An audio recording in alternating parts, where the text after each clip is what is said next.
प्रभु नित्यानंद श्री अद्वैत गदाधर शिवासादि गौर भक्त वृंद रूप सनातन भट्ट रघुनाथ श्री जीव गोपाल भट्ट दास रघुनाथ एहि गोसाई तोरे चरण वंदन यहाँ है से विघ्ना से अभिष्ट पुराण अभिष्ट पुराण अभिष्ट पुराण। अच्छा, तो हम लोगों ने पिछली बार पढ़ा था कि ये लोग डाकोर गए थे दर्शन के लिए। डाकोर गए थे, तो डाकोर की हमने कथा पूरी तरह से पढ़ ली, लेकिन मीरा अभी उसके ऊपर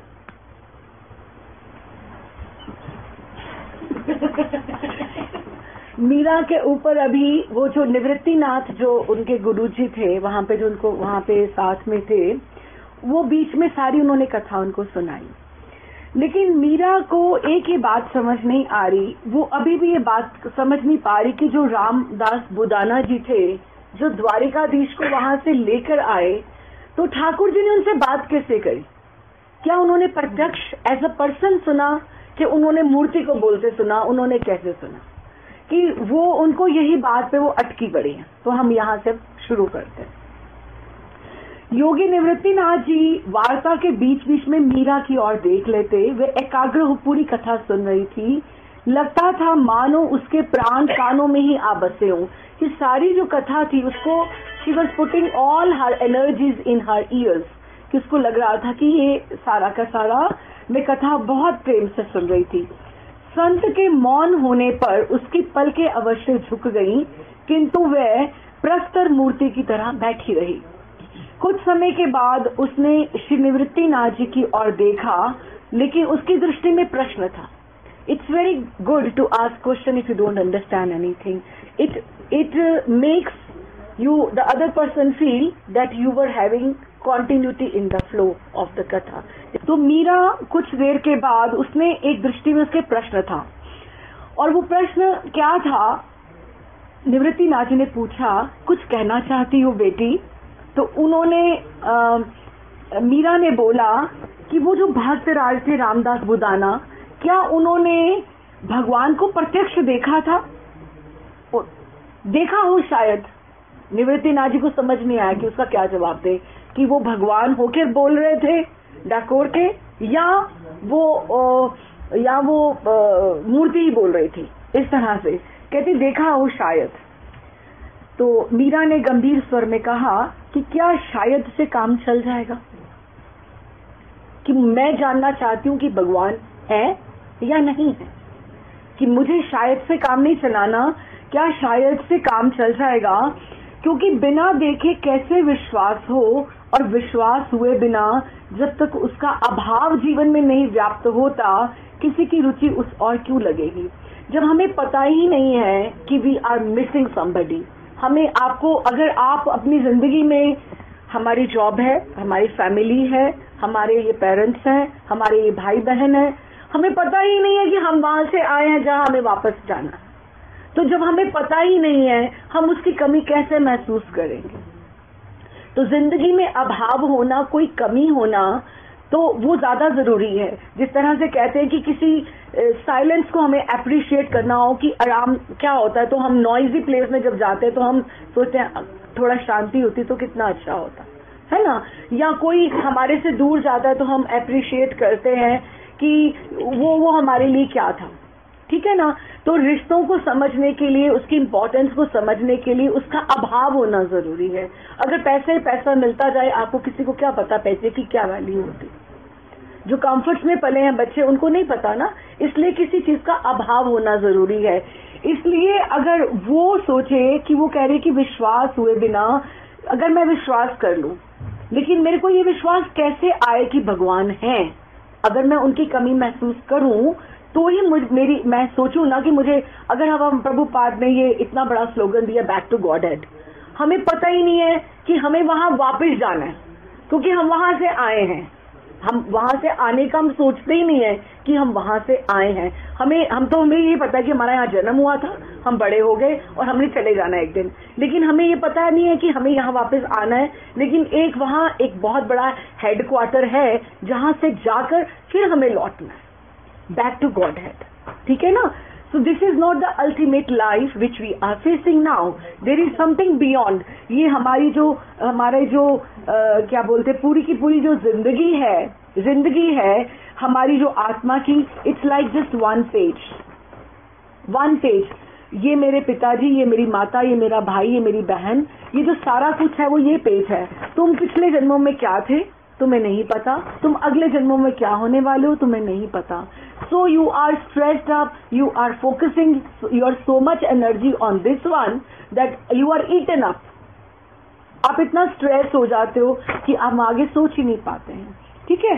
अच्छा, उसके बाद उन्होंने कहा कि किसी की रुचि उसकी, और हमें सबसे पहले अभाव होना जरूरी है, किसी चीज की कमी होना जरूरी है, तो हमें तब उसका पे इंटरेस्ट आएगा।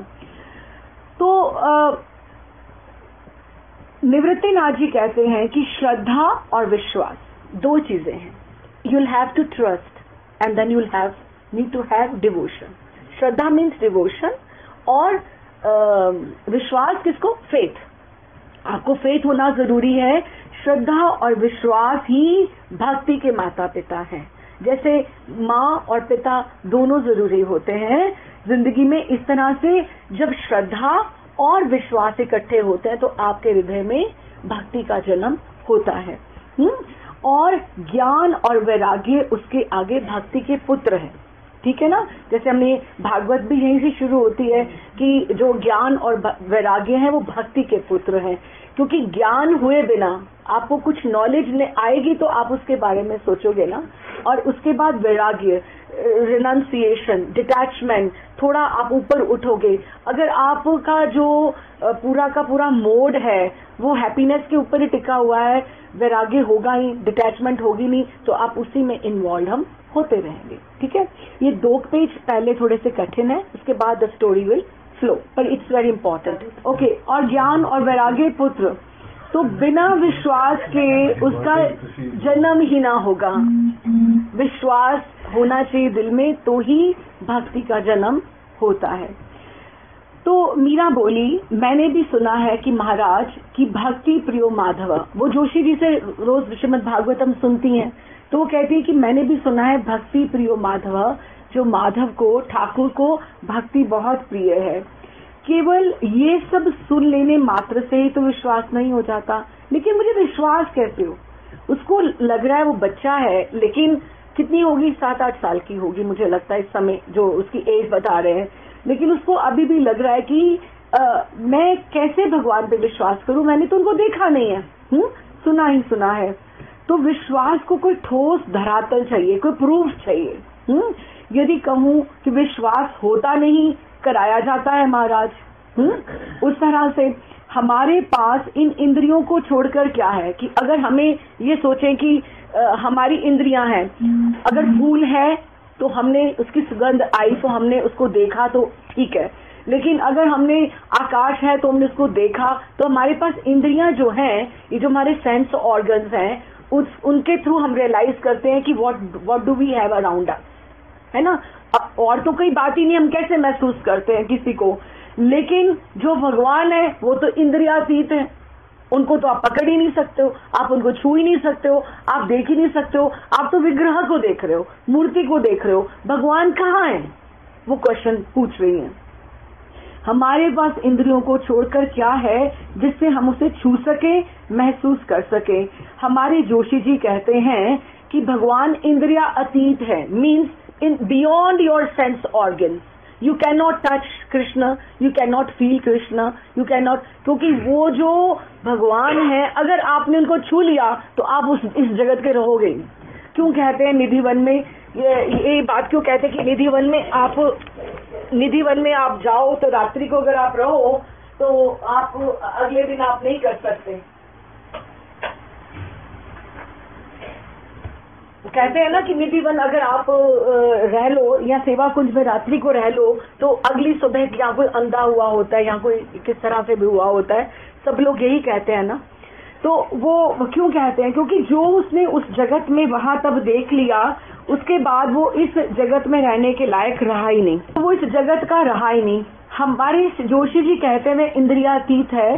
ऐसे में बताइए महाराज, कैसे हम क्या करें? भगवान हैं ये कहने मात्र से क्या काम चल जाएगा? फिर जो ऐसा कहते हैं उन्होंने स्वयं भी तो नहीं देखा, आपने देखा है? मीरा निवृत्तिनाथ जी को पूछ रही है, कहती मैं जोशी जी को भी पूछती हूँ कि आपने देखा है क्या?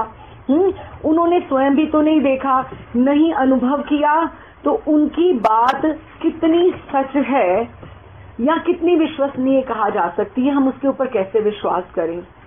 तो उन्होंने उनको बोला, कहते बेटी तुमने मैथमेटिक्स जो होता है, गणित जो होता है, गणित तुमने पढ़ा है, मैथमेटिक्स?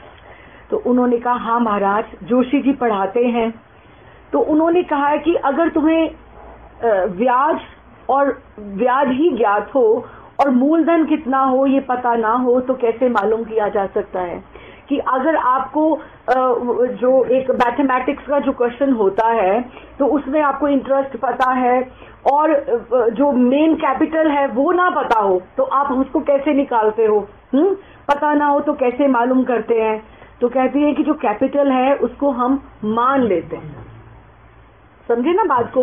उसको हम we assume, we suppose this is this. Question जैसे हम करते हैं मैथमेटिक्स में, सपोज से बात आती है, सपोज दिस इज दिस, तो मूलधन मान लिया जाता है। तो प्रश्न हल करने पर असली मूलधन निकल आता है, वो जो सपोज जो चीज होती है वो निकल आती है। मैथमेटिक्स में आप लोग हम लोग करते हैं ना ऐसे। अच्छा, तो यही तुम्हारे इसका उत्तर है बेटी, क्योंकि हम भगवान को मान लेते हैं, निर्गुण मान लेते हैं कि वो आकाश में है, सब जगह व्याप्त है, और जो सगुण वाले हैं वो विग्रह में मान लेते हैं। तो धीरे धीरे धीरे धीरे फिर वो निकल आता है उसमें से कि आपको पता लग जाता है, you get that feeling that he is there. लेकिन वो कहती है संतोष नहीं हुआ भगवान, मेरा मन नहीं मान रहा अभी भी, आप मुझे और समझाइए। तो उन्होंने कहा कि तुम्हारी ये जो देह है ये चेतन है कि जड़ है? मीन्स चेतन मीन्स एक्टिव है या जड़ है कि इसमें कुछ है ही नहीं है इसमें? कहती है कि लगती तो चेतन है कि इसमें लाइफ है, परंतु है ये जड़। कैसे जड़ है? अब आप देखो, जब इसमें से लाइफ निकल गई तो ये जड़ ही हो गई ना। ये हमें लगता है कि इसमें लाइफ है तो ही लाइफ है, लेकिन जब वो लाइफ ही निकल गई, जो आत्मा है, स्पिरिट के बीच में से सोल ही निकल गया, तो ये तो जड़ है, लेकिन लग रही है ना ये चेतन है। तो मीरा कहती मैंने एक मरे हुए सांप को एक बार देखा था, वो ज्यों का त्यों था जैसे वो जीवित होता है, लेकिन वह ना हिलता डुलता था, ना जीभ चला रहा था, लगता था जैसे चेतना देने वाला जो उसमें तत्व था वो उसमें से निकल गया। फिर मुझे उससे डर नहीं लगा, क्योंकि वो जब भी जिंदा ही नहीं है, मरा हुआ है, तो फिर तो मुझे काटेगा नहीं, लेकिन उसकी देह वैसे की वैसे ही थी। तो उन्होंने कहा निवृत्तिनाथ जी ने कि ये जो चेतन तत्व है ना, ये जो बीच में आत्मा है ना, उस परमात्मा का अंश है जो हम सबके भीतर है, ठीक है? वही निर्गुण है, वो जो परमात्मा है वो निर्गुण भी है और सगुण भी है। ये हमारी रुचि के ऊपर, हमारे कर्मों के ऊपर डिपेंड करता है कि हम भगवान को कहाँ मानते हैं। हम उसको निर्गुण में मानते हैं या उसको हम सगुण में मानते हैं। जो निर्गुण रूप से वो पूरे विश्व में व्याप्त है। अच्छा, सगुण रूप से वो कैसे आता है? वह भक्तों का आनंद वर्धन करता है, क्योंकि निर्गुण रूप में वो कैसे मिलता है? जैसे कोई समाधि लगा ले तो उसको मिलेगा, है ना? जो समाधि लगाए उसको मिलेगा। लेकिन जो वो सगुण रूप में है वो भक्तों को आनंद देता है, आनंद वर्धन करता है। वे दुष्टों का संहार करता है, जैसे कंस को, रावण को, बकासुर, अघासुर को मारने आया भगवान, तो उसको दुष्टों का संहार किया और सृष्टि में मर्यादा का रक्षण करता है। अब जैसे अब देखो 3 कारण उन्होंने बताए हैं, जैसे हमने चैतन्य चरितामृत में भी पढ़ा था। चैतन्य चरितामृत में हमने पढ़ा था कि भगवान जो है, जैसे हम कहते हैं यदा यदा ही धर्मस्य, ये श्लोक आता है ना बेटा, है ना? तो भगवान 3 कारणों से आते हैं, लेकिन सृष्टि में एक तो धर्म की संस्थापना, that is the last thing.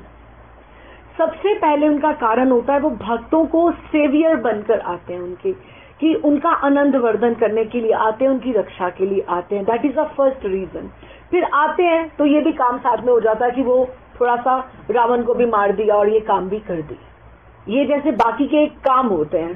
हाँ, तो वो भक्तों का आनंद वर्धन करना एक कारण है, दुष्टों का संहार दूसरा है, और ऑटोमेटिकली जो तीसरा है, सृष्टि में मर्यादा का रक्षण हो जाता है। मीन्स कि सारा का सारा धर्म इस्टेब्लिशमेंट हो जाता है, जो सारा हेवे जाता है, कोई ऑर्डर लॉ ऑर्डर नहीं होती, क्योंकि राक्षस वगैरह जो जिस तरह से करते हैं अपना उनका अत्याचार करते हैं, तो कोई लॉ ऑर्डर नहीं रहता, तो उनका वो उस तरह से अच्छा करते हैं।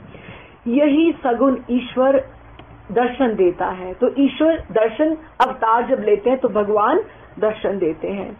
निर्गुण रूप से सिर्फ हम अनुभव कर सकते हैं, हम उसको देख नहीं सकते हैं। ठीक है, चेतनता ही ईश्वर है, जो हमारे सब में जो चेतनता है, हमारी आत्मा जो है वही ईश्वर है, हमारे भीतर भगवान है, उनका अंश है।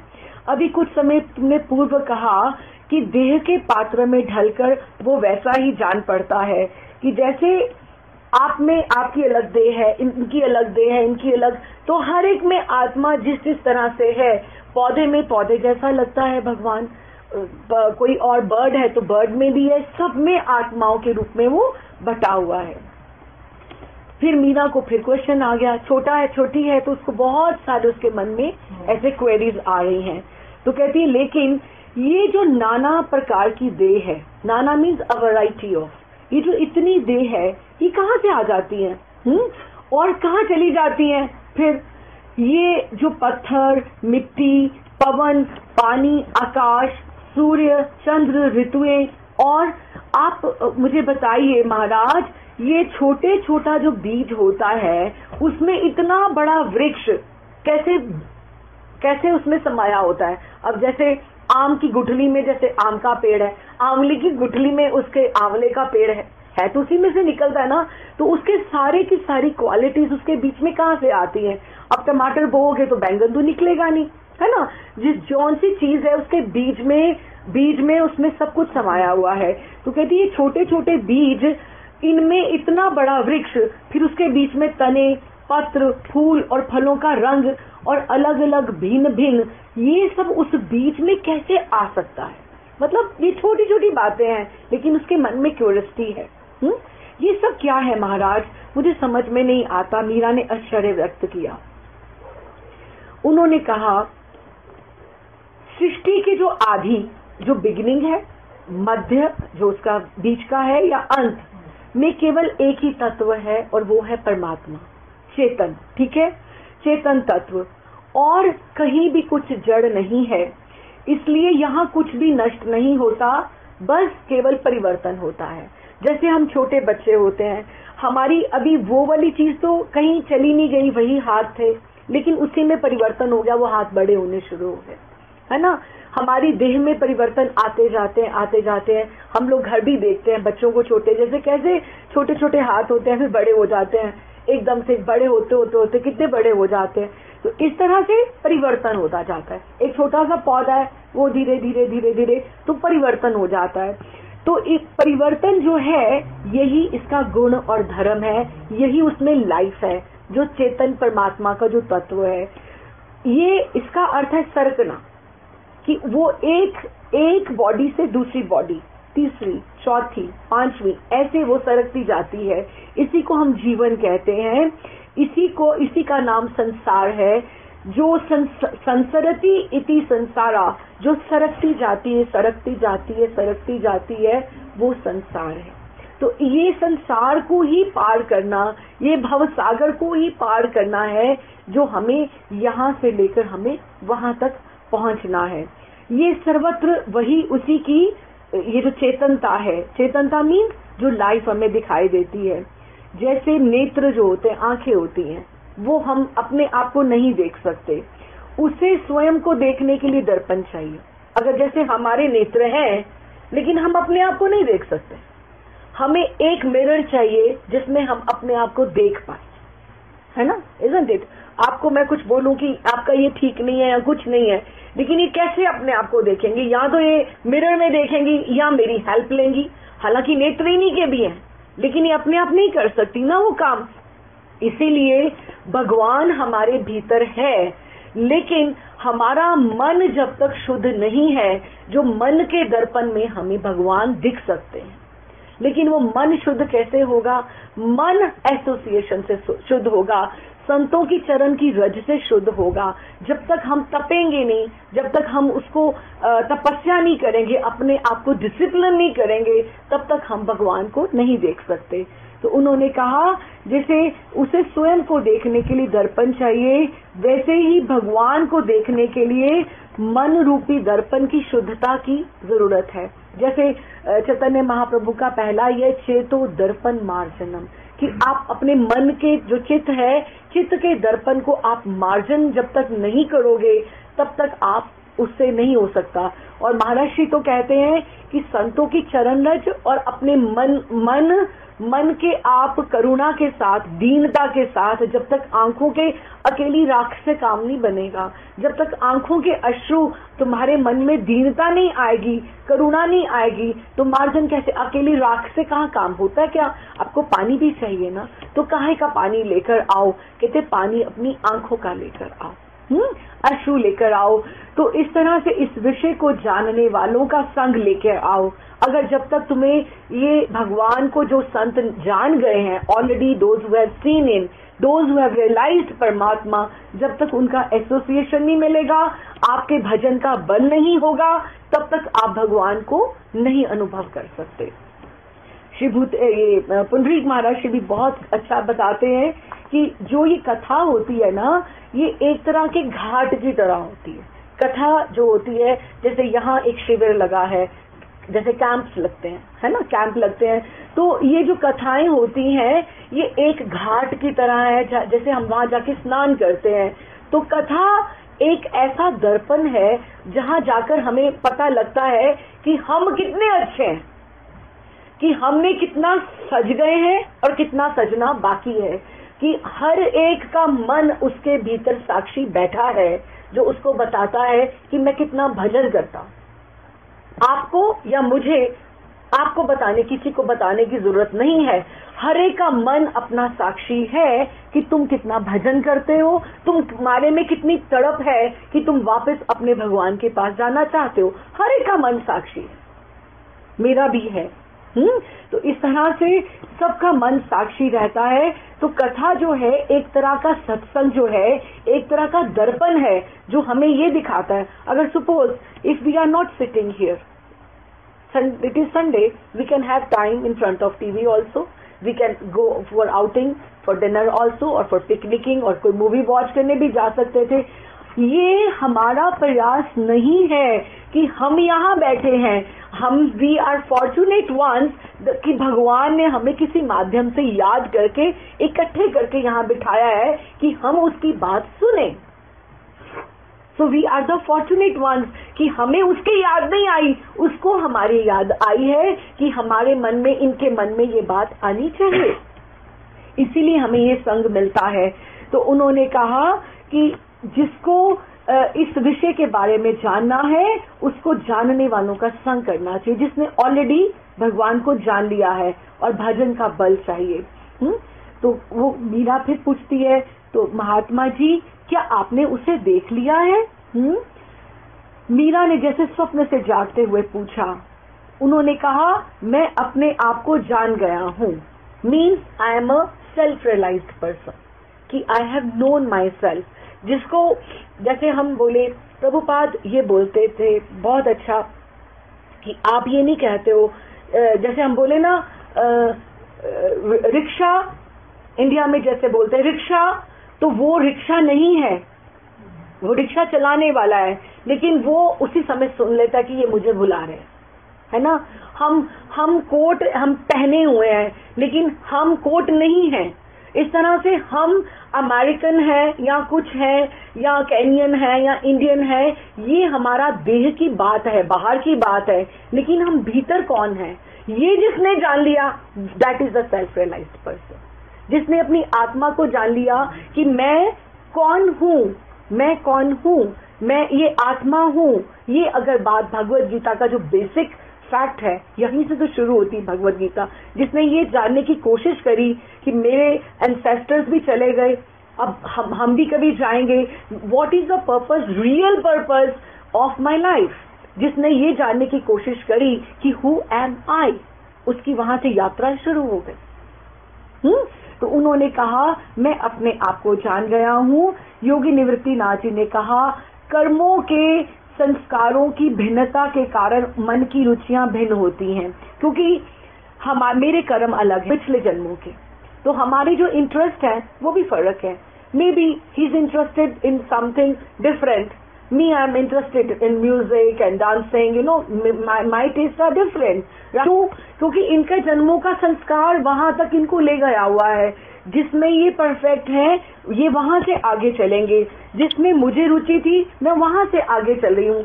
इसलिए भगवान ने बहुत से आचार्यों के माध्यम से बहुत से रास्ते हम अलग अलग लोगों के लिए बनाए हैं, जिसको जहाँ पे रुचि होती है वो वहां पर आगे बढ़ जाता है। तो उसे जानने देखने के लिए अनेक विधियां हैं जो शास्त्रों ने बताई हैं, जैसे योग, ये भगवत गीता का ज्ञान है जो बता रहे हैं, जैसे योग जिसमें अष्टांग योग भी आता है, कर्म जो कोई सेवा में ही विश्वास करता है, और ज्ञान और भक्ति। अब किसी भी विधि से उसे जाना और पाया जा सकता है कि डजंट मैटर आप बाय एयर जाओ, मुंबासा जाओ, बाय रोड जाओ, बाय ट्रेन जाओ, कैसे भी जाओ, लेकिन if your destination is there, it is the way your pocket can afford और योर टाइम लिमिट, जैसे भी है। मैं योगी हूँ, मेरी रुचि योग में है, अतः उसके माध्यम से मैंने उसे जान लिया है कि वो कौन है और मैं कौन हूँ। अच्छा, मीरा कहती है तो क्या एक ही व्यक्ति ये सारी विधियों को नहीं अपना सकता? मतलब वो योगी भी बन जाए, कर्म भी बन जाए, कि आप सेवा भी कर लो।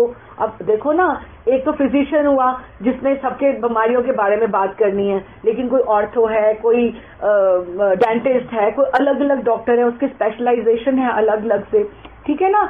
तो वो कहते, वो फिर भी निवृत्तिनाथ जी कहते क्यों नहीं, यदि आप में समय है, आपके पास समय है। हम पहले सोचे, हम पहले 40 के करीब हो गए कि 50 के करीब हो गए, हमारे पास समय कितना है, हम कितना समय दे सकते हैं, हम सारी चीजें सीख सकते हैं क्या? नहीं।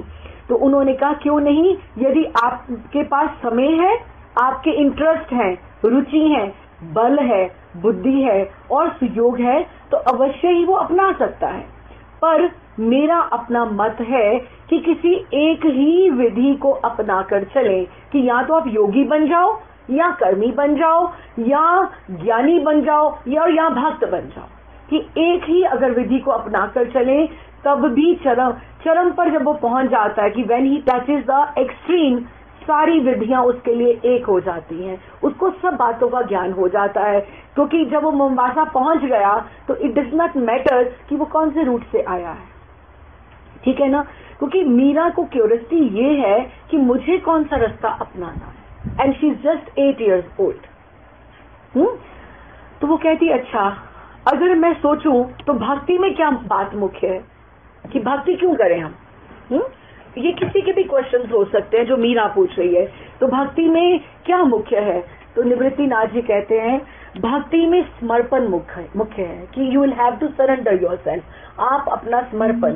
तो कैसे? तो ये सुनकर ना मीरा रो पड़ी। दूधा जी और निवृत्तिनाथ जी भी चकित हो उठी कि क्या बात है बेटी, कि व्हाट्स मेकिंग यू क्राई? तो कहती है कि समर्पण कैसे हो सकता है जब मैंने उनको देखा ही नहीं है। बात फिर उसकी वहीं पर आ गई कि अगर रामदास बुदाना जी ने देखा था क्या, फिर वही बात आ गई ना। तो कहती मैं कैसे समर्पण कर दूं जब मुझे पता ही नहीं मेरे सामने कौन है, whom I should surrender। बात फिर आई तो रो के कह रही आप मुझे योग सिखाइए, क्योंकि उन्होंने बोला कि मैंने उसको रियलाइज कर लिया। अब आप देखो कि उसमें कितना वो क्रेविंग है, कितनी ज़ील है कि वो चाहती है कि मैं ठाकुर जी को हासिल करूं, किस तरह से भी करूं। अच्छा, आप मुझे योग सिखाएंगे? उसने आंसू पोंछते हुए पूछा। कहते हाँ, यदि सहयोग मिला तो अवश्य प्रयत्न करूंगा, किंतु तुम तो भक्ति मार्ग, ऐसे उन्होंने बात करी। उन्होंने कहा मैं बिना जाने कैसे समर्पण अपने आप को कर दूं।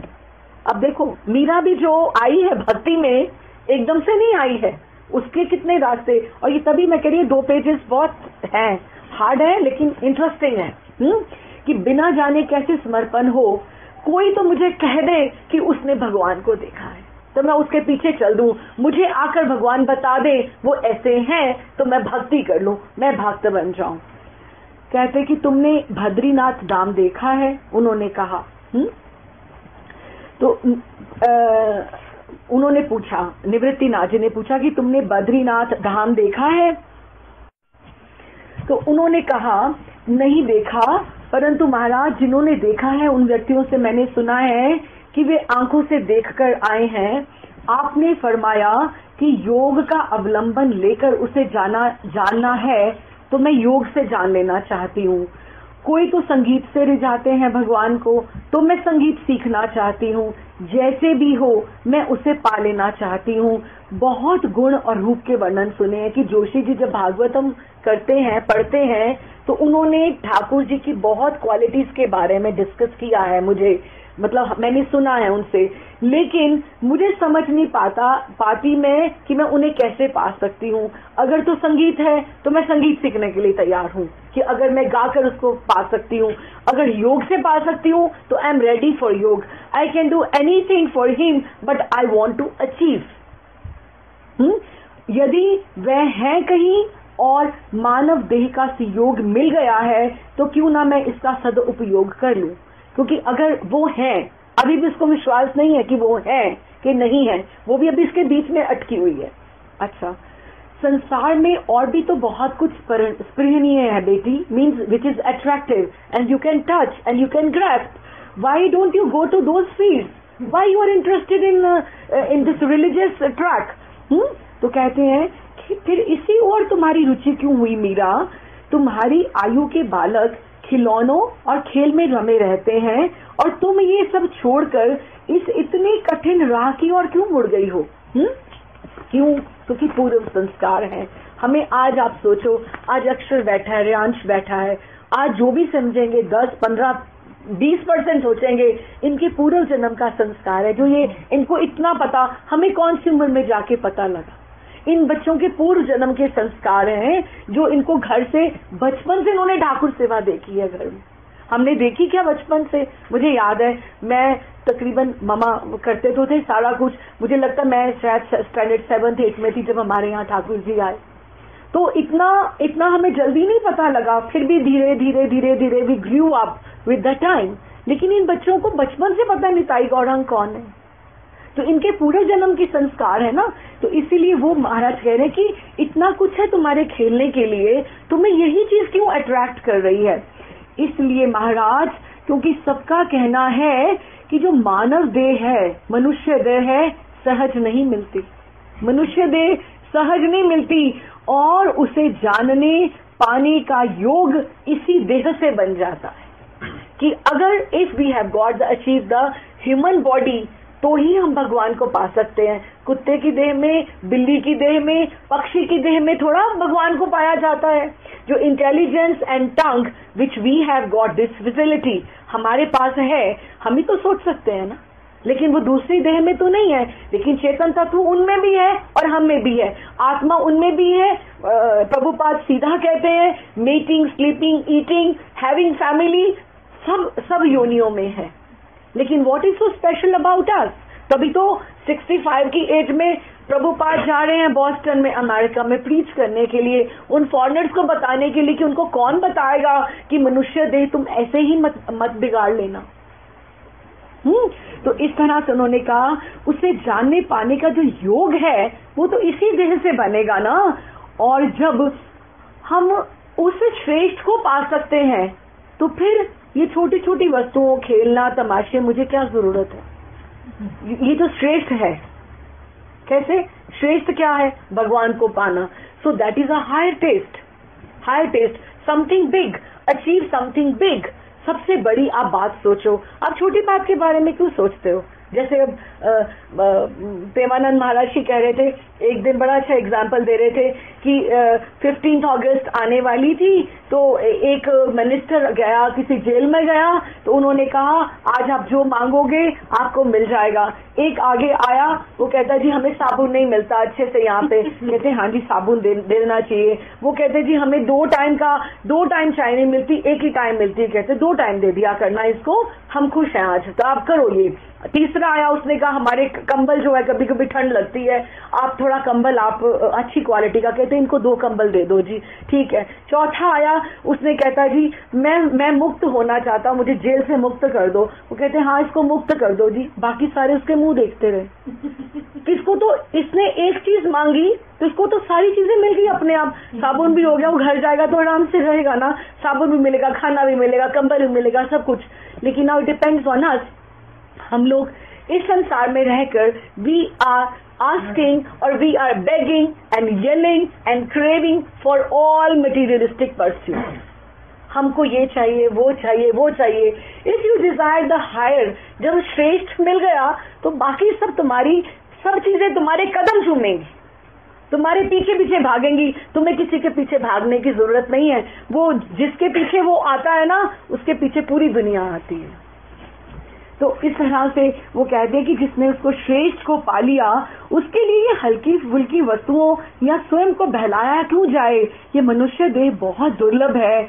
मुझे लेना देना पूरा ही अच्छा लगता है कि if I want a relation, I want and enjoy it 100%। मैं उसमें कुछ पीछे नहीं रहना चाहती। If I do everything with my own sincerity. तो कहती मुझे लेना देना पूरा ही अच्छा लगता है।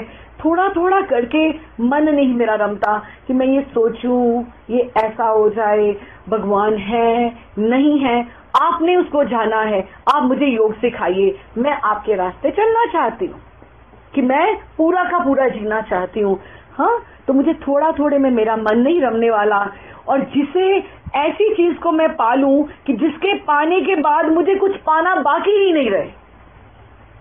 सो I want to achieve the ultimate, बाकी नहीं रहे। और उसके लिए मुझे अगर जितनी भी कोशिश करनी पड़े, प्रयत्न करना पड़े, मैं करूंगी, वही मुझे उचित लगता है।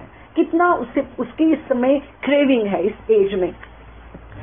सुना है किसी संत से तुम्हें भगवत विग्रह भी प्राप्त हुए हैं। ये निवृत्तिनाथ जिससे पूछ रहे हैं कि तुम्हें ठाकुर जी किसी ने दिए हैं और उसकी तुम पूजा अर्चना भी करती हो, तो तुम क्या समझ कर करती हो? तुम भगवान को अगर कह रही हो कि तुमने देखे हैं, या मुझे तुम इतना पूछ रही हो, तो अगर तुम उनकी पूजा करती हो तो क्या समझ कर रही हो? मीरा कहती है संत जी ने कहा था कि ये जो मूर्ति है ना, ये प्रतीक है, इट्स अ सिंबल ऑफ भगवान, it's symbol of God. So whatever I want to tell God, however I want to serve God, I can serve this symbol, and this symbol, whatever I will do for this symbol, वो भगवान वहाँ पे accept कर लेते हैं। जिस तरह से आप एक प्रभुपाद का ही एग्जाम्पल है ये। प्रभुपाद कहते थे कि जैसे हम पुराने जमाने में जैसे हम चिट्ठियां लिखा करते थे, तो आप जब चिट्ठी लिखी आपने अपनी बड़ी पर्सनल फीलिंग्स उसमें आप लिख देते थे।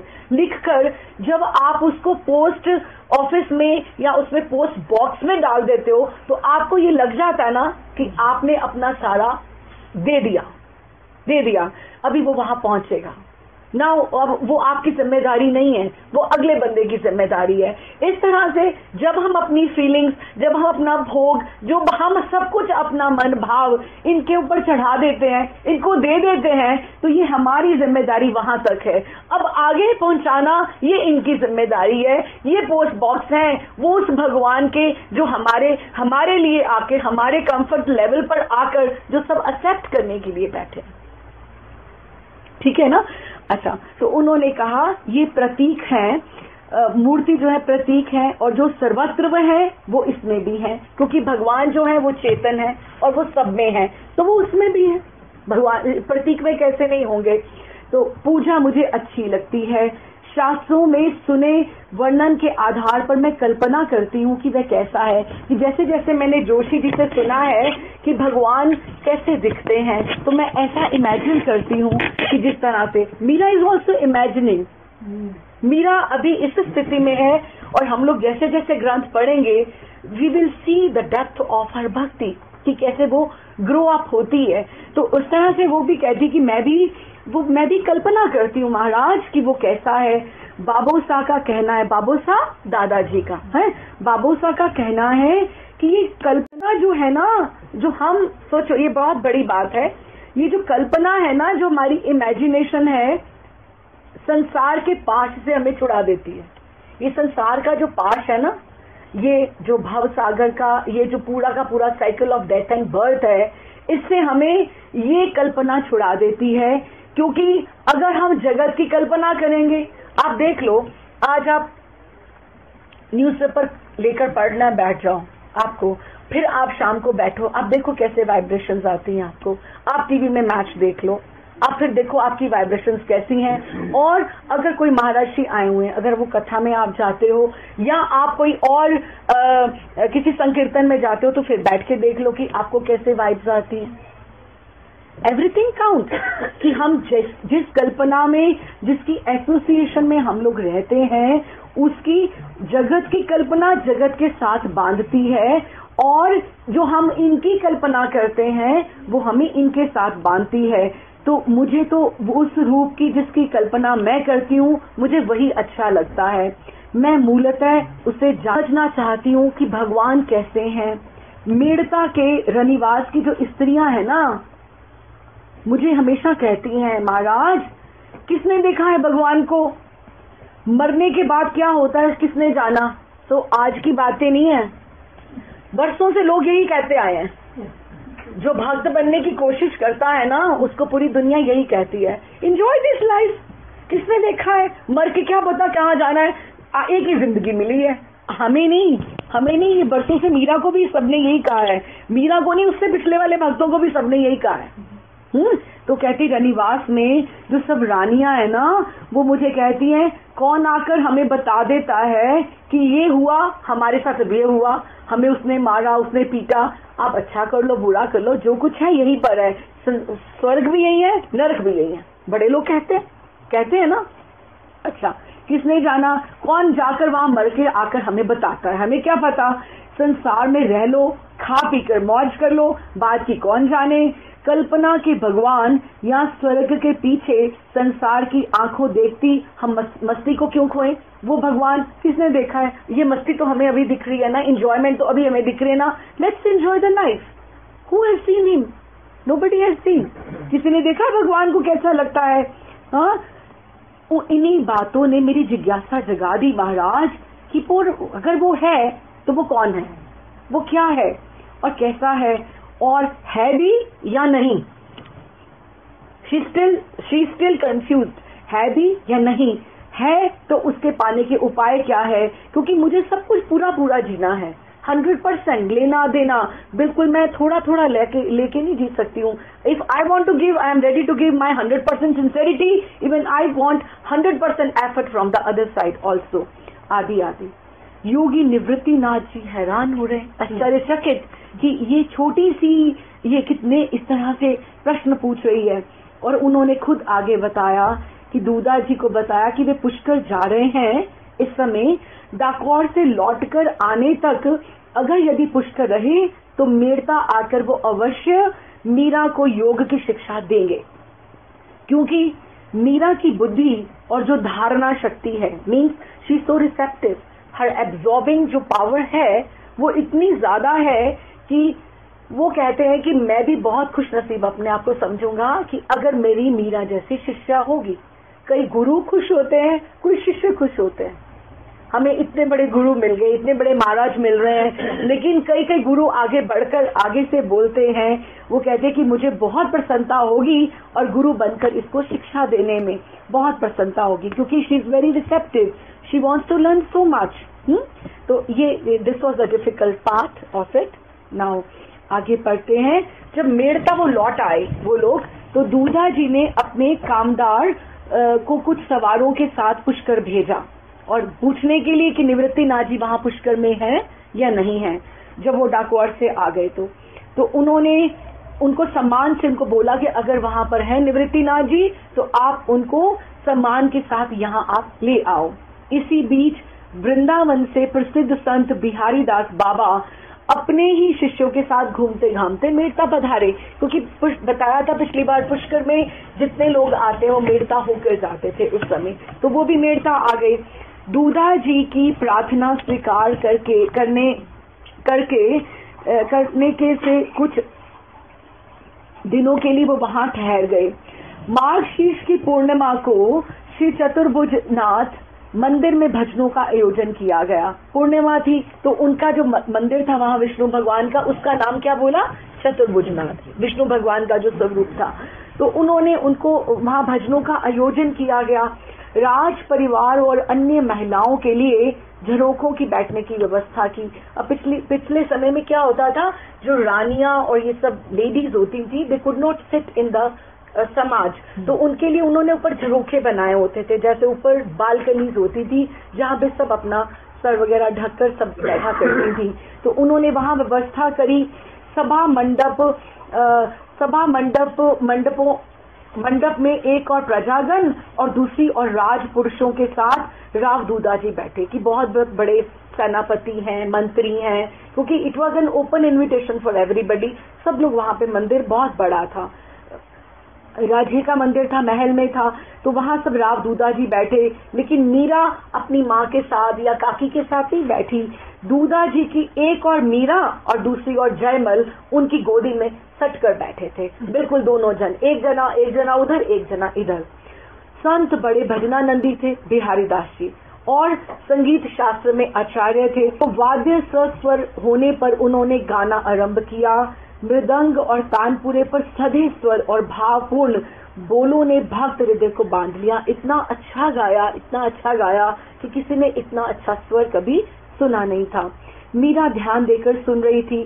जब तानपुरे के चारों तार झंकृत होकर स्वर लहरियां जब फैली और मृदंग पर पड़ती थाप, जैसे उसके हृदय को धक धक धक धक उसको लगा कि जैसे मेरे हृदय को एकदम से पकड़ रही है। पूरा का पूरा वातावरण संगीत में डूब गया। राव दूधा जी के पास बैठी मीरा सोच रही थी कि ये संत कैसे डूबकर गा रहे हैं, इन्होंने भगवान को जरूर देखा होगा। उसको एक यही बात थी कि भगवान को किसने देखा है, मुझे कौन भगवान को दिखा दे। तो कहती ये संत कैसे डूबकर गा रहे हैं, और जैसे भजन के बोल इनके बंद नेत्रों के सामने ऐसे ये गा रहे हैं जैसे ये लीला इनकी आंखों आगे प्रत्यक्ष चल रही है। ये इतना अच्छा गा रहे हैं। श्री भूति कृष्ण महाराज जी जब भी याद है यहाँ बैठे सोफे पे, कहते SSG से आए, तो मैं क्या महाराज जी आज आपने वर्णन बहुत अच्छा किया, बहुत सुंदर। वो उस समय श्रीमद् भागवतम का सप्ताह था। कहते मंजरी मैं तुम्हें अपने हृदय की बात बताता हूँ, जब मैं कथा करता हूँ ना तो ये मुझे सब दिखाई देता है। जो मैं कथा करता हूँ ना मुझे सब दिखाई देता है। अगर मैं आपको ये पर्सनल बात बता रही हूँ सबको, ये महाराज ने मुझे कहा, कहते जब मैं ये कहता हूँ ना कि यशोदा मैया इस तरह से वो कर रही थी और उन्होंने ठाकुर ने वो गिरा दिए, बर्तन गिरा दिए, कहते मुझे ठाकुर की जो करगनी की, जब मैं करगनी की बात करता हूँ तो मुझे करगनी की घंटियों की आवाज सुनाई देती है और माँ के कंगनों की आवाज सुनाई देती है। क्योंकि ये जो आचार्य लोग हैं उनका विजन, उनका इतना क्लियर होता है। ये कथा जो होती है ना, एक उनका व्यसन अलग बात है कि व्यसन है, लेकिन जो उनके रिफ्लेक्सेस होते हैं ना इतने स्ट्रांग होते हैं दैट व्हाटएवर दे से दे विजुअलाइज एंड से इट। उनको ये सब दिखाई देता है, तभी तो उनमें इतनी क्षमता होती है कि वो आपको आकर बता पाए कि ये क्या है। अब जिसने ये लिखा, ग्रंथ लिखा, जो आज हमें अभी ये दिखाई दे रहा है या देगा, ये उसको दिखाई दिया है, तभी उसके वर्ड्स में इतनी पावर है कि वो आज हमें दिखा सकते हैं। आप पढ़ के देखो मन से भगवत गीता, श्रीमद् भागवतम, वो क्योंकि जो आचार्य लिखते हैं उनका भजन, उनका तप उसके साथ जुड़ जाता है, और अगर आप उसको प्रणाम करके चलते हो तो उनकी कृपा से आपको भी दिखाई देगा। तो वो कहती हैं कि जैसे भजन के बोल अपने मन में वो सोच रही है, जैसे भजन के बोल इनकी बंद नेत्रों के सामने मुझे लग रहा है जैसे प्रत्यक्ष लीला चल रही है, ये ऐसे घटित हो रही है। कैसा मीठा और गहरा स्वर है इनका। वाणी ऐसी है जैसे नाभि से स्वर उठ रहा है, नाभि से।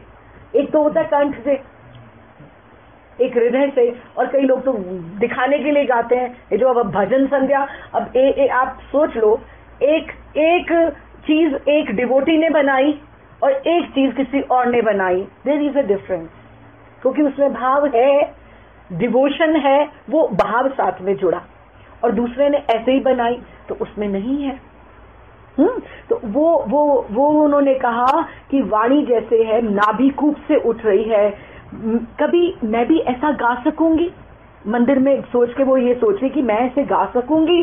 वे अभी तक वो लिखना नहीं शुरू हुई थी, अभी वो जैसे भजन खुद पे खुद बोलती थी, गाती थी।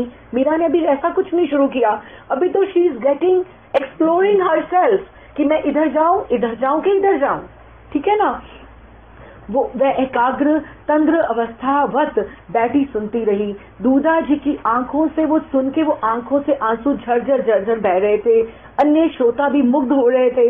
आधी रात बीतने पर संत ने तानपुरा भूमि पर रखा। चारों ओर एकदम नीरव शांति थी। रानी के मन में सभी के मन में अभी भी भजन का इतना प्रभाव था कि सब स्पेल बाउंड थे, कि सबको इतना आनंद आया था। सर्वप्रथम मीरा ने ही मौन भंग किया और बोली, बाबूसा ये क्या नारद जी है?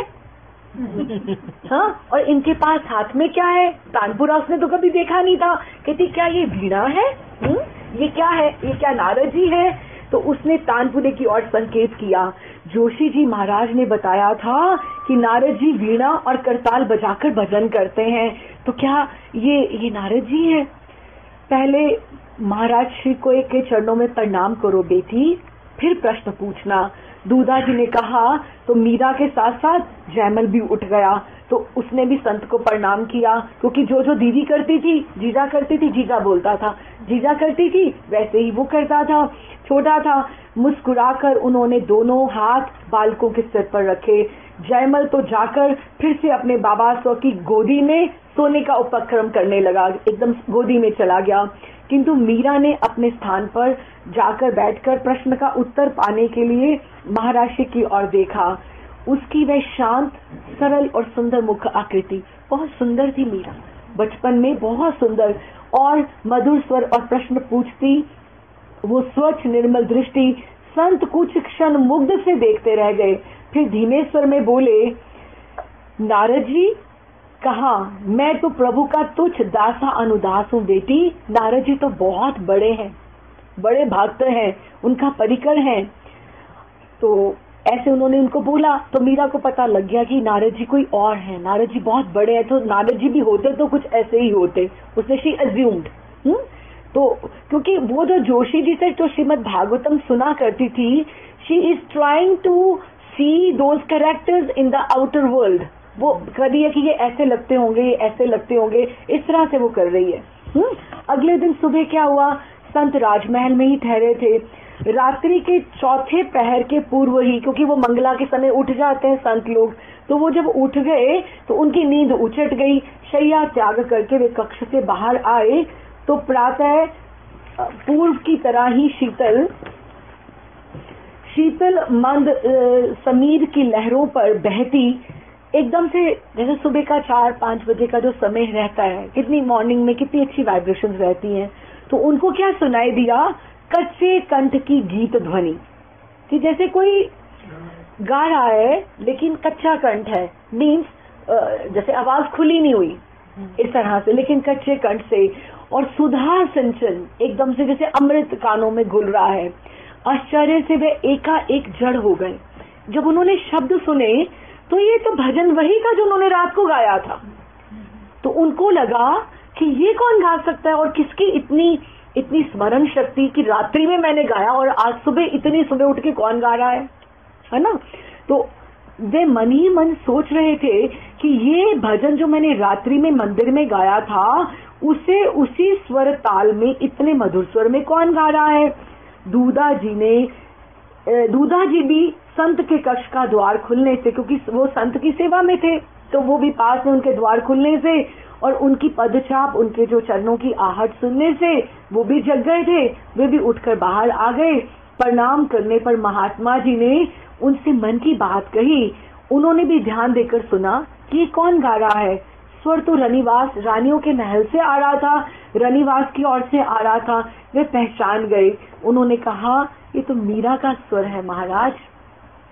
कैसा विलक्षण, कैसी विलक्षण स्मृति उन संत के मुख से निकला कि इतनी अद्भुत ऐसी प्रतिभा प्रभु की महती कृपा के बिना नहीं मिला करती, कि इतनी मेमोरी स्ट्रॉन्ग और स्वर, और उसने पहले कभी नहीं गाया। और इस तरह से देखिए ना, कहीं भी स्वर भंग नहीं हो रहा और ना ही वो एक शब्द इधर का उधर जा रहा है, कोई बोल नहीं छूटा है। केवल एक बार सुनकर इतना सीख लेना ये सामान्य बुद्धि का कारण बुद्धि नहीं हो सकती।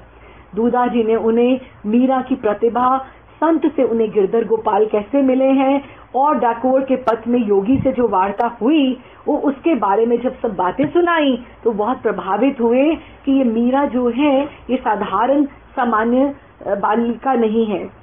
प्रातः जब मीरा दूधा जी के साथ प्रणाम उन्हें करने आई तो उन्होंने स्वतः उसकी संगीत शिक्षा का भार वहन करने की इच्छा प्रकट की कि लाली, तुम्हें इच्छा है, तुम्हें संगीत सीखना है तो मैं तुम्हें सिखाऊंगा। अभी ये भी देखो, निवृत्तिनाथ जी ने भी बोला कि मुझे सिखाना है और इन्होंने भी बोला कि मुझे तुम्हें सिखाना है। तो बिहारी दास जी का फर्स्ट जो भजन था, it was her first bhajan which she sang for herself, पहली बार से इस तरह से। मीरा प्रसन्न हो उठी। योग्य शिष्य पाकर गुरु को भी उतनी ही प्रसन्नता होती है जितनी सुयोग्य पुत्र पाकर पिता को। और सुयोग्य शिष्य के सम्मुख गुरु कर्मशः अपनी विद्या के समस्त द्वार एक एक करके खोल देते हैं। तो उन्होंने उनको जितनी सुयोग्य पुत्र प्राप्त करके जिस तरह से होता है, अभी आप देखो जिस तरह से अच्छा जो योग्य जो होता है, जिस तरह से लोकनाथ जी की जिस तरह से प्रतिज्ञा थी कि वो दीक्षा नहीं देंगे, लोकनाथ गोस्वामी की बात की, लेकिन नरोत्तम ठाकुर ने जब उनको इस तरह से प्रेशराइज किया कि नहीं, जितना उन्होंने सेवा की तो उनको भी समझ में आया कि अगर मैं नरोत्तम को अपनाता हूं तो मैं भी एक तरह का, मेरे को भी एक अचीवमेंट है, क्योंकि नरोत्तम जैसा समर्पित जो शिष्य है उसको भी पाना मेरे लिए मैं धन्य हो जाऊंगा। ठीक है ना। और प्रभुपाद जब गए, अमेरिका गए और फॉरेन कंट्रीज में जब वे गए, उन्होंने वहीं से विदेश से ही अपना शुरू किया। तो जब उन्होंने कहा तो उन्होंने खुद कहा अगर वो 10 शिष्यों को अपनाते थे तो उनको पता लगता था कि इसमें से 4 गिरेंगे ही गिरेंगे, क्योंकि निष्ठा परिपक्वता हर एक में तो नहीं होती है कि उनको पता था, लेकिन उनका भार वो वहन करने के लिए फिर भी तैयार थे, क्योंकि उन्हें था कि 6 आगे जाएंगे। मेरी उम्र कितनी है, क्योंकि जो उन्होंने काम किया 65 के बाद ही किया वहां पर। लेकिन क्योंकि salute to him, I always say that is the time everybody thinks to retire in Vrindavan. हम लोग 50 की उम्र में कहते हैं वृंदावन कब चले जाएं, अब रिटायरमेंट ले लें। और वो 18 साल वृंदावन राधा दामोदर मंदिर में रहकर वो एक सब कुछ अपना साहित्य सब कुछ इंग्लिश में ट्रांसलेट करके जुटा रहे थे। फिर भी उनको ठाकुर की कृपा के ऊपर विश्वास था। नहीं तो इंसान ये सोच के मेरे जैसा बैठ जाए कि 1 साल भी जीना है कि नहीं और जीना। लेकिन प्रभुपाद की विल पावर और उनका ग्रंथ बूढ़ों को उठा देने वाला है। उनके जो ग्रंथ हैं, प्रभुपाद का जो लाइफ स्केच है, लाइफ कैरेक्टर जो है, इतना सुंदर है, इतना इंस्पायरिंग है कि वो 18 साल उन्होंने बैठ के ग्रंथ लिखे। उन्होंने नहीं सोचा कि मैं अगले साल अगर मैं चला गया, ये मैं लिखता जाता हूँ व्हाट नेक्स्ट। और वो 65 की एज में वहां जाकर सोच रहे हैं कि मुझे क्या करना है। That is the time we want to retire ourselves कि ठीक है अभी बहुत हो गया है ना, after 60 रिटायरमेंट, अब वृंदावन बस और कुछ नहीं। And he is going to the foreign land. वो जब वीजा जब लेने गए तो स्मृति क्या नाम था उसका, सुमति देसाई कहती ये मरने जा रहे हो, तुम्हारे पास कितने पैसे? 40 रुपए थे प्रभुपाद के पास सारे। और बेचारे अपना दलिया और मसाले और सब लेकर कि वो लेकर वहां पे चले गए कि मैं अपने आप को मैनेज कर लूंगा। लेकिन एक उनको फिर भी उनको एक वो थी मन में कि अगर मेरे को अगर एक भी शिष्य अच्छा मिल जाएगा वो मेरे मिशन को आगे ले जाएगा। तो उसके बाद ये जो आगे, क्योंकि गुरु जो होता है सुयोग्य शिष्य के सम्मुख गुरु क्रमशः अपनी विद्या के समस्त द्वार एक एक करके खोल देते हैं। जो गुरु और शिष्य का जो संबंध होता है, जैसे पिता अपने पुत्र को अपनी सारी की सारी प्रॉपर्टी उसके नाम कर देना चाहता है अगर वो सुयोग्य है, वो चाहता है कि आई शुड गिव एवरीथिंग, उसी तरह से गुरु चाहता है कि I want to impart my all knowledge, all everything to my जो डिसाइपल जो मेरे हैं, और वो दोज हु आर कैपेबल। और हमारे ऊपर होता है कि हम कितनी कैपेबिलिटी हम शो करते हैं। It's from the both sides. और एक और बात है, अगर गुरु आपका सही है और आप सही नहीं है, फिर भी आपका बेड़ा पार है, फिर भी आपका बेड़ा पार है। और अगर दोनों सही है, वो तो है ही है, वो तो है ही है। अगर गुरु सही नहीं है और शिष्य सही है तो भी आपका बेड़ा पार है। मतलब दोनों एंड से ही एक बंदा उसमें से सही होना चाहिए। इट इज मोस्ट, क्योंकि आपकी श्रद्धा के ऊपर है ना कि किस तरह से आता है। तो उन्होंने उसे अपने समान ही नहीं, वो चाहते हैं कि ये मेरे समान ना बने, ये मेरे से भी आगे जाए। Every father would like that my son should excel me. इसी तरह से गुरु चाहता है कि मेरा जो शिष्य है मेरे से आगे बढ़े, और उसकी सफलता का उसे बोध इतना ज्यादा होता है और उसका इतना गौरव उसका होता है। और मीरा की असाधारण बुद्धि को और शक्ति को देखकर वे चकित और प्रसन्न थे। उन्होंने कहा, मैं इसको शिक्षा देना चाहता हूँ। बिहारी दास जी ने कहा, जब निवृत्तिनाथ जी मेड़ता पधारे, उधर से वो भी आ गए हैं, पधारे तो दूधा जी के हर्ष की सीमा न रही। प्रभु की असीम अनुकंपा के बिना भला ऐसे संतों का सानिध्य कहाँ मिलता है। हर्ष विहल होकर दूधा जी ने परात में वो जो पानी लेकर उनके और नेत्र का जल मिलाकर उनके चरण पखारे की। ये तो हमें डाकोर के रास्ते में मिले थे, पुष्कर में मिले थे। तो उनको एकदम से उनके चरण प्रक्षालन किए, उनकी पूजा की और खान पान और आवास की उपयुक्त व्यवस्था राजमहल में कर दी। राठौड़ वीर दूधा जी, जो दादाजी जो थे, सचमुच बहुत भाग्यशाली थे। यौवन काल में वे उद्भट योद्धा थे, बहुत बड़े योद्धा थे। अंतः सलिला भक्ति भागीरथी अब वार्धक्य में जैसे फूल तोड़कर प्रवाहित हो रही थी, कि वो इतने बड़े वीर थे अपने जमाने में, और अब उनकी जो भक्ति थी ऐसे जैसे नदी की तरह ऐसे कूल अपने किनारे तोड़कर आगे भागना चाहती थी। इस तरह से वो थे। भाग्य और भगवान दोनों ही उनके अनुकूल थे। देखिए, संत जिंदगी में ऐसा नहीं आता है, ऐसे नहीं मिलते हैं संत कि हम सोचें कि संत तो ऐसे आपको इधर उधर घूमते घामते मिल जाएंगे। जब आपको भगवान स्मरण करते हैं, हितमेश जी एक दिन कहते थे कि हम भगवान की जब आपकी पे कृपा होती है, जब आपको वो स्मरण करते हैं, तो संत आप